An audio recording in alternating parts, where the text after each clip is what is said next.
تو ان 5 چیزوں سے فائدہ اٹھائیں، انٹویشن سے، سکس سینس سے، وحی سے، آبزرویشن سے، اور اللہ نہ کرے کوئی ٹیسٹ اور ٹرائل آیا ہوا ہے تو سیکھ جائیں، ٹھیک ہے نا، درست کر لیں اپنی ڈائریکشن کہ ابھی تو میں سدھر جاؤں، ابھی تو ٹھیک ہو جاؤں، اس سے پہلے کوئی اور بڑی تکلیف نہ آ جائے، تو وارننگز لے لیں ابھی سے، ٹھیک ہے۔ تو باقی یہ جی کہ گناہوں سے بچنا کیسے ہے، دیکھیں کچھ آپ تہیے کر کے اٹھیں، آپ کچھ آج فیصلہ کریں گے تو انشاءاللہ ان پہ آپ چلیں گے۔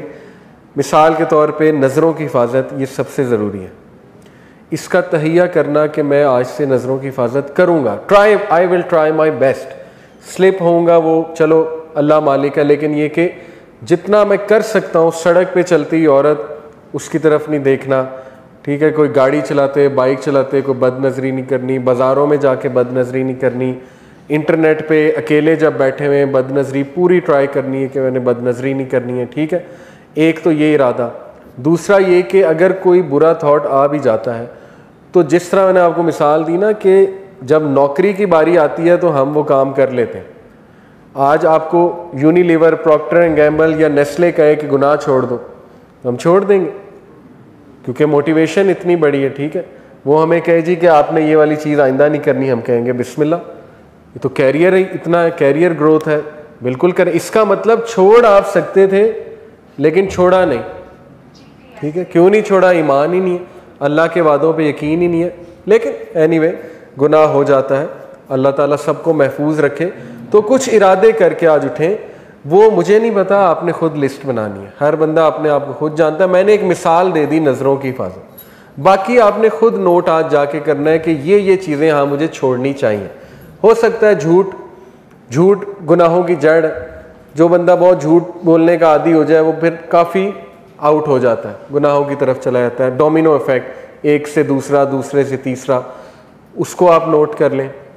پھر کچھ فیصلے کریں نیچے یہ چیزیں لکھ کے کہ آج سے میں نے نہیں یہ چیزیں کرنی، اور اس کے کاؤنٹر میں میں نے یہ پروڈکٹیو چیزیں کرنی، جیسے ایکسرسائز ہو گیا، گڈ ڈائٹ ہو گئی، میں نے اپنے آپ کو موٹیویٹڈ رکھنا ہے، میں نے وسوسوں کو کنٹرول کرنا ہے، وغیرہ وغیرہ۔ اور لاسٹلی اللہ سے دعا کرنی کہ اللہ یہ میرا پلان ہے، اور بے شک جو ورد ہے لا حول ولا قوت الا باللہ کے there is no strength no power except from Allah, وہ نیچے لکھیں، اس کو اپنے پاس محفوظ رکھیں، نوٹ پیڈ پہ یا موبائل پہ، جہاں بھی آپ لکھتے ہیں اسے، تاکہ وہ آپ دیکھیں بار بار، اپنے آپ کو موٹیویٹڈ رکھیں کہ میں نے پیکٹ آج کیا تھا، اور اللہ سے دعا بھی کی تھی کہ اللہ ہر پاور اور اسٹرینتھ تیری طرف سے، تو مجھے پاور دے دے، اسٹرینتھ دے دے۔ تو کیوں نہیں اللہ کی مدد آئے گی؟ ہو ہی نہیں سکتا اللہ کی مدد نہ آئے۔ قرآن کی تلاوت سنیں، بہت خوبصورت قرآن کی تلاوت یوٹیوب پر موجود ہے، مختلف قراء حضرات ہیں۔